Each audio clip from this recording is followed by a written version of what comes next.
What's up YouTube, Dale here from Zephyr Wargames, and today I'm bringing you an update to my Dark Magician profile. Now this is the Dark Magician Dragoon Control version. I do have a brand new version, so if you want to see that, make sure you smash that like button, hit that notification bell and subscribe.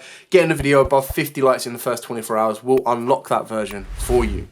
So with all of that out of the way, I'm going to dive headfirst into my most favourite archetype of the entire game, and that is, of course, the ultimate wizard in terms of attack and defence, Dark Magician. So we play two Dark Magician. This is pretty much all you need in the modern game.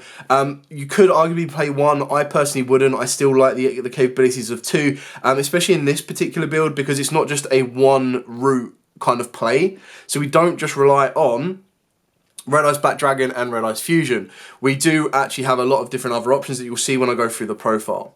So we are still playing Red Eyes Fusion. At this moment in time, it is the strongest single card that we have. Yes, you could arguably play Branded Fusion, and then when you're playing Branded Fusion, you're basically swapping out Red Eyes Fusion and Red Eyes for that. Whereas if you're playing Red Eyes Fusion, yes, you can't normal summon, you can't set, you can't do anything else for that entire turn, but that is kind of okay because you're going to get double pops, which means you've got a very aggressive Dragoon for going second, and you've got a very powerful Dragoon for going first as well. We've then got Magician's Rod. Now, Magician's Rod definitely needs an upgrade. I would love to see this get a secret rare. For now, this is our best normal summon of the deck. I don't think we need a better normal summon of the deck. This pretty much does everything it needs to. Like, adding a spell or trap that lists Dark Magician is quite ideal. All we really need is we need a Red Eyes Fusion card for Dark Magician that literally does the exact same thing, but maybe it says, not so much locks you for the rest of the turn, but maybe something that just says you can't summon monsters except Dark Magician monsters, or something along those lines that Magician's Rod can search, and happy blooming days. Then, of course, we've got 3 Magician's Souls and double Illusion of Chaos. So, obviously, the idea behind all of these is if you can't get to the Red Eyes Fusion play, you still have the Magician's Rod into the Timaeus play. You've still got the Magician's Souls that will give you draw capabilities if you don't get into your pot of prosperities. You've got Illusion of Chaos, which can search you out your Magician's Souls or your Magician's Rod.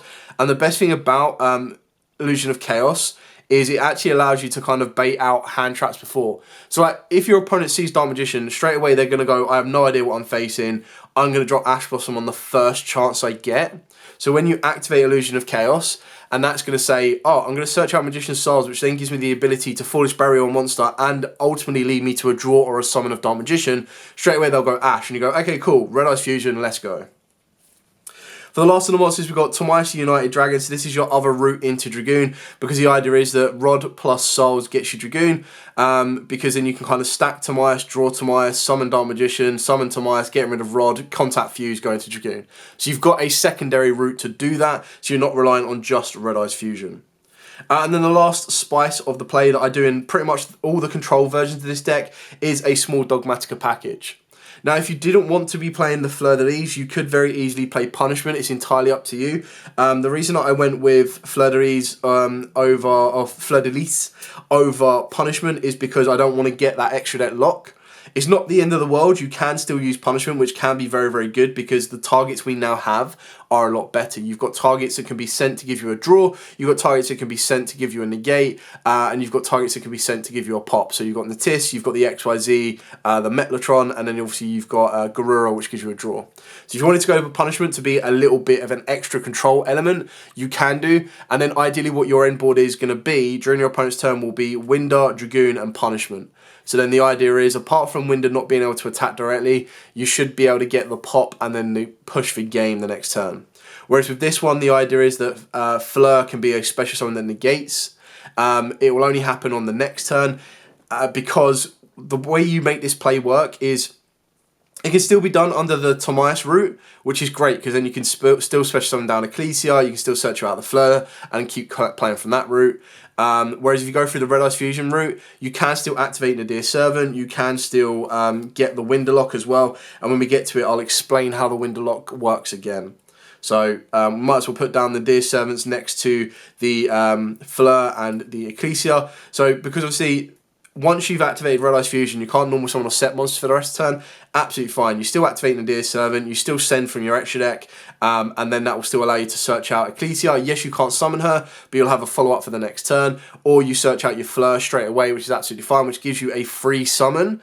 It does require Ecclesia to then be that interruption. So you can kind of see that if you go down the Red Eyes Fusion route, you can't get the punishment the same turn, so it's something that you do need to consider.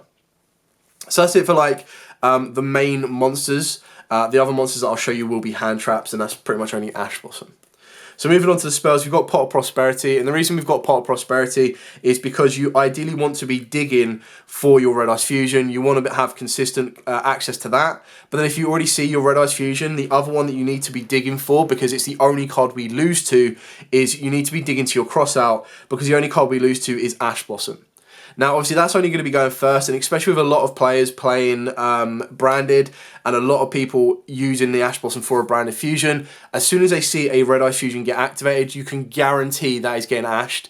Because quite like branded fusion, when you activate Red Eyes Fusion and it gets ashed, you are still locked from being able to summon or set for the summon except for setting for that entire turn, which really sucks because it's just that next level, even more painful hit on branded. So for the other crossout targets, I've got Book of Eclipse and Imperm. Now, obviously, I can use these cards myself. That's the reason that they're still in here. I know a lot of people are like, well, what about Nibiru? Well, ultimately, I feel a lot of players are going to be playing around Nibiru a lot more, so it's less effective. And for my board-breaking card, I went with Book of Eclipse. Now, a Book of Eclipse is also an out to Dragoon because it doesn't target it and it will flip it face down, and then it has none of its protections, none of its negations. It can just then get picked apart, which is something very, very important that you need to keep in mind. So not only am I going to use it as a form of a cross-out target, should it come up, but I can also use it as a form of board-breaking capabilities as well. And still just being able to go, okay, cool. The fact that they can't even banish my Dragoon is amazing. So the only thing you lose to is an Omni Negate, that's where Imperm comes in. As long as you can target that monster, you go, okay, cool, Imperm, target that monster, and they go, okay, well, I have to negate this, or I have to do something about it, and you just go Red Eyes Fusion, summon out your Dragoon, Dragoon goes double pop, and then swings in for game. So you've got a very swift OTK capability as well. Because we can, 2 Secret Village of the Spellcasters and 1 Terraforming.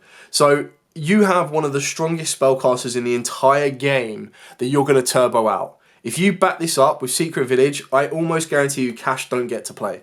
Yes, they'll special summon down Fenrir, possibly. They'll then activate or attempt to declare an attack with Fenrir, attempt to target and banish the Secret Village, so they could probably activate Theosis the next turn. You just go, okay, cool, Dragoon negate. Like, unless they're holding back an Eclipse, unless they're holding something back, and even then, they still can't use it. We're on the Secret Village. It's very difficult. Very, very difficult for them to out that. It's quite the same as getting hit with an Eradicator. You hit them with a Secret Village, it's just as painful. You can very easily put Eradicator in your side deck as well, because it is just an auto out to heavy decks, stuff like the Sprite Runic matchups, or even the Runic Materia matchups. It can be incredibly damaging. And then for the rest of the spells, we've got 2 preps in order to search out our Illusion of Chaos, 2 Red Eyes Fusion, and the reason we're not playing 2 is we are playing 1 Magical Eyes Fusion. We're not playing 3, it's because we've got the 1 Magical Eyes Fusion. Because ultimately, yes, you want to see your Red Eyes Fusion as early as you possibly can, which is why you might arguably want to be bumping it up to 3. But like I said, this build is a hybrid build. It can utilize Red Eyes Fusion, but it also has follow-up plays to still get into Dragoon. And ideally, if you go through your route B of getting into Dragoon, which is Rod, Souls, Timaeus, which does run into a lot more hand traps and a lot more interruptions, you've then got a follow-up. Like, you top deck a Red Eyes Fusion, that's game next turn. And then this is one of these ones where if you do top deck a Red Eyes Fusion or you play Red Eyes Fusion the first turn, you can't activate a second Red Eyes Fusion because you're not playing a second Red Eyes, and that's where Magical Eyes Fusion comes in. Now, obviously, neither of these are searchable. They are both just diggable off of the back of Pot of Prosperity, but the Magical Eyes Fusion is actually searchable, and so is Red Eyes Fusion if you resolve the Nadir Servant, which I'll show you with the extra a little bit later on. We've then got 1 Dark Magical Circle, 1 Secrets of Dark Magic, another route into Dragoon, 1 Soul Servant. So you could play more if you want to. It does clash with Pot of Prosperity for the draw effect. We're only ever going to be drawing 1 as well because we're only playing Dark Magician. We're not playing Dark Magician Gale. So you do have to kind of take that in consideration of how consistent it's going to be. But it is just one of them cards that it goes down your route B of your play to get into Dragoon, because that's Magician's Rod, search out Soul Servant, special summon down Magician's Souls, summon out Dark Magician, activate this, stack Timaeus, banish this, draw the Timaeus, summon down the Timaeus, getting rid of the Rod and going from there. I might actually, it'd probably be a lot easier if I show you that combo at the end of this video. Even though it's been shown 101 times before, you can never go wrong with it. The 1 Eternal Soul and then the 1 Shaddoll Schism. Now, guys, before you go, whoa, I didn't see any Shadolls in this entire build, where the hell, on how the hell are you using it? The way this card works is you activate Nadir Servant, you send El Shaddoll App Cologne from your extra deck to the graveyard. App Cologne's effect will trigger to let you add the Schism to your hand. You then get to discard a card. You then set the Schism, you activate the Schism, you banish the App Cologne from the graveyard plus any Dark monster. Red Eyes, Dark Magician, Magician's Rod, Magician's Souls, so many targets. You banish that, you summon out your Winder, you then get the capabilities to combo off of the Schism to send a card, which is very important, and go from there.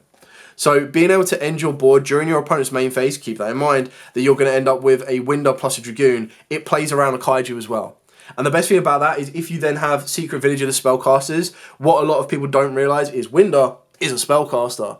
So if your opponent goes, okay, cool, draw phase, sure, standby phase, sure, main phase, Kaiju your Dragoon, yeah, I can activate spells. You go, okay, hang on res, activate Schism, banish, summon out my Winder. You're now spell locked still, and you only get to special summon 1 more time. So even though they've got out of my Dragoon, it's not the end of the path. Moving on to the extra deck, double Dragoon. You know, Mac Daddy, Boss Monster, love it. You know, everything about this card makes every deck that faces it so difficult to kind of face. Ironically, it's not so good against Branded because they can deal with it. But against Cash, they can't target it. It's an insane Boss Monster. Against Labyrinths, they can't deal with it. Against Trap Tricks, they have to already be set up to deal with it. Like, they don't really have a strength to kind of get rid of it. And it's very, very powerful. 1 Dragon Knight, more so for the side deck, because when you put your side deck in, you can start putting in more floodgates like Gozens, summon limits, everything else like that, when you're guaranteed to go first. So just another option. 2 Winders, you actually do summon, or you can summon both. And what I mean by that is one of these ones where your opponent goes, okay, cool. So let's go back to the Kaiju scenario. Let's say, okay, Winder's more damaging to me than anything else. Activate Kaiju, get rid of Winder, and they're like, yeah, cool, I haven't got to worry about Winder ever again.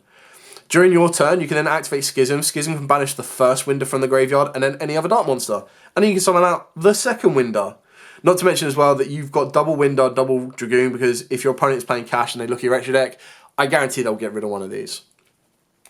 They'll probably be a little bit confused of like, why the hell does he have these in his extra deck? Is he playing Shadolls? But, you know.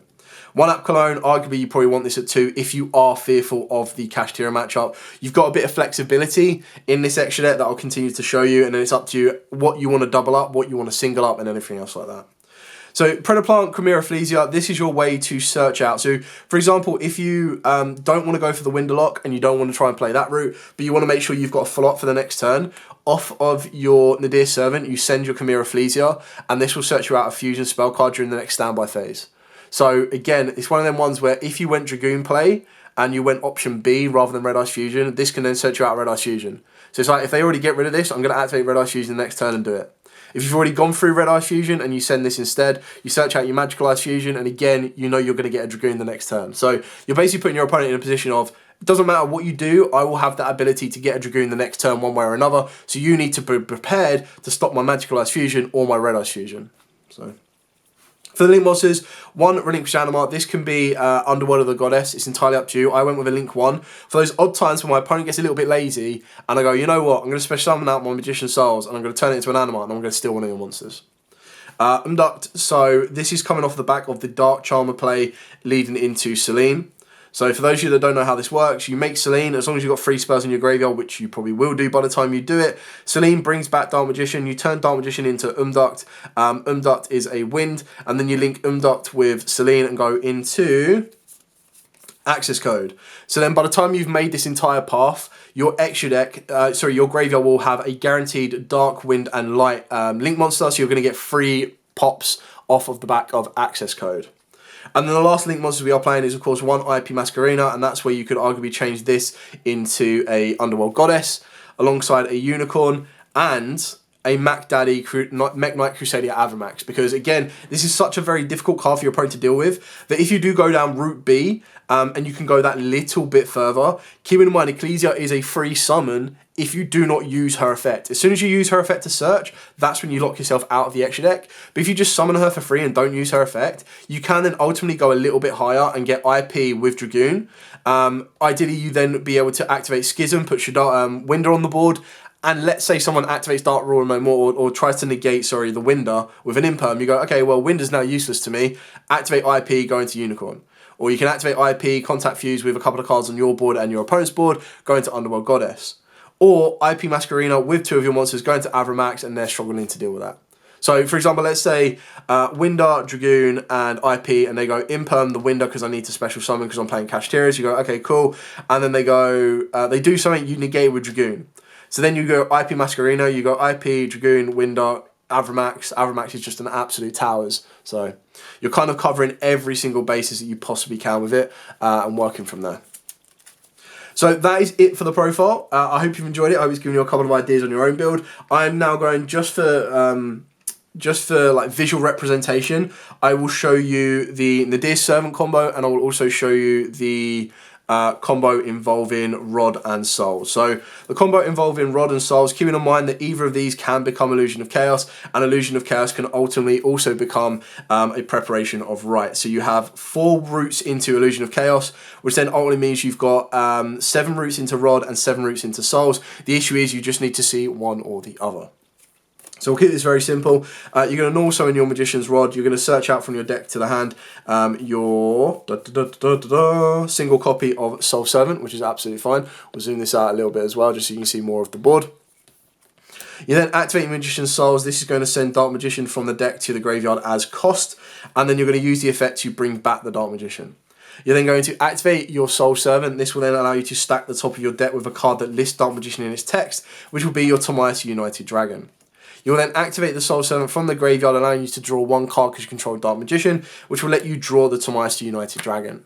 You then use Tomias United Dragon's summon ability to tribute off a monster that lists Dark Magician in its text, which Magician Rod does, to summon itself down. And then you use Tomias' effect to contact Fuse with Dark Magician in order to summon out your boss monster of Red Eyes Dark Dragoon. Wham, bam, thank you, ma'am, you've done all of that. Now, what happens if you add Nadir Servant to that hand? Well, it gets insanely more powerful. So from that consistent route into your Dragoon, you then add a Nadir Servant to it. Now, keep in mind, this is all still playable if you've activated Red Eyes Fusion. So just imagine that you've activated Red Eyes Fusion, you can't normal summon except for setting for the entire turn. You activate your Nadir Servant, you send from your extra deck to the graveyard your Shadow App Cologne. App Cologne's effect will then trigger, allowing you to search your Shadow Schism to the hand, and you will discard a random card, okay? You then set the Shadow Schism, well, don't even need to discard a random card. You could technically discard the card you search off of Nadir Servant. So let's say we just go, okay, search Ecclesia, discard the Ecclesia, right? Set the Schism, pass your opponent's turn. Draw phase, sure. Standby phase, sure. Main phase, sure. Anything? No, okay. Activate Schism. Schism's effect will then banish the App Cologne from the graveyard, and then it can banish your Dark Magician or Red Eyes if you went down that route, or it can banish your Magician's Souls from the graveyard there, and that will then allow you to special summon out a Winder. You have now, with 3 cards, completed a Dragoon and Winderlock, and this can also be done with 2 cards as well. The 2 cards is Red Eyes Fusion plus your Nadir Servant, or of course keeping in mind that either of those 2 cards can also be Pot Prosperity, because you will be digging for them. Anyway, this is a very long, in-depth video, but I hope it has given you as much information as you can possibly manage with a deck like this. If you do have any questions whatsoever, by all means, please put them in the comments down below. I am always happy to answer them for you and provide you any feedback or assistance that you may need in order to become a better duelist like Yugioh. Anyway, with all of that out of the way, thank you so much for watching. Like, comment, subscribe, share. Like I said at the start of the video, if you get this video up to at least 50 likes in the first 24 hours, I will bring you the branded Dark Magician version as well. So, as absolutely always, guys, stay safe, and of course, happy dueling.